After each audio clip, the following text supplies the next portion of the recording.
Hi everyone, welcome back to this week's edition of Literary Destinations.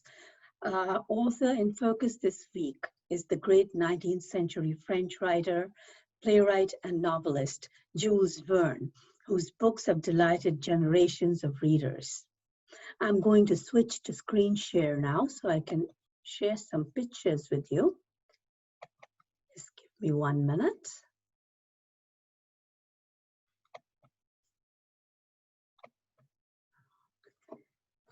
You can find many of Jules Verne's writings at the Mercer County Library System, perhaps best known for his writings 20,000 Leagues Under the Sea and Around the World in 80 Days. Jules Verne is often referred to as the father of science fiction. His writings of travel and adventure revolved around inventions and innovations long before they were introduced in reality. His Extraordinary Voyages or Amazing Journey series is comprised of 54 novels, which in the words of his editor, Hetzel, intended to outline all the geographical, geological, physical, and astronomical knowledge amassed by modern science, and to recount in an entertaining and picturesque format the history of the universe. Jules Verne was born in February 8th, 1828, in Nantes, France, a bustling maritime port city on the river Loire in western France. The Museum of Jules Verne celebrates the life of the author, displaying many exhibits related to him and his books.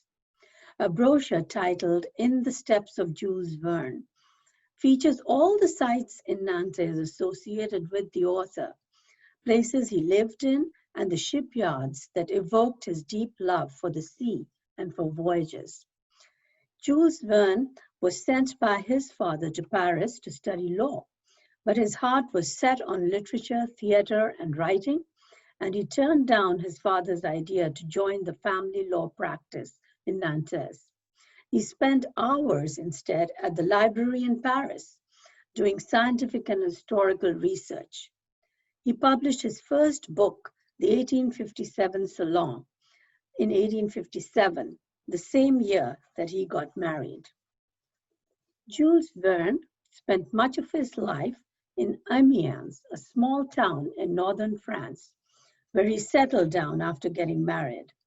In 1882, they moved to the house which is now known as the Maison de Jules Verne, where they would spend the next 2 decades and do most of his writing there.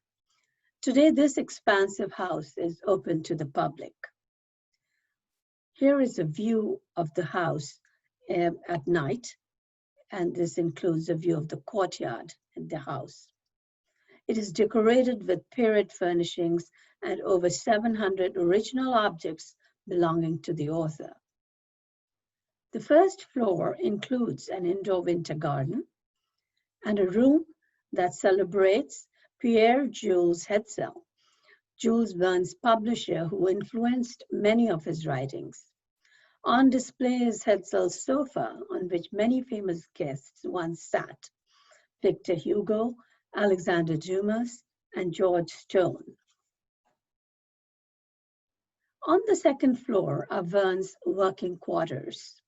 One of the rooms has a map of the world from the late 1800s, where the itinerary is marked for how to go around the world in 80 days.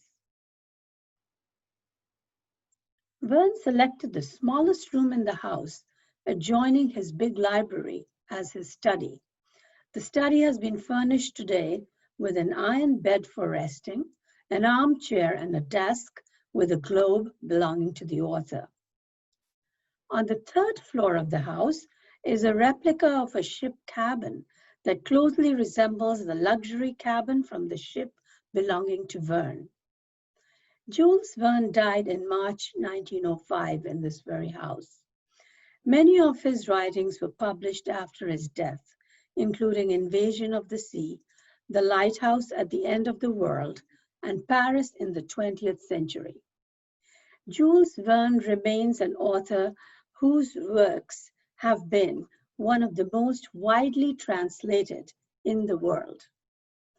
Till next time, this is Nita from the West Windsor branch of the Mercer County Library System, signing off.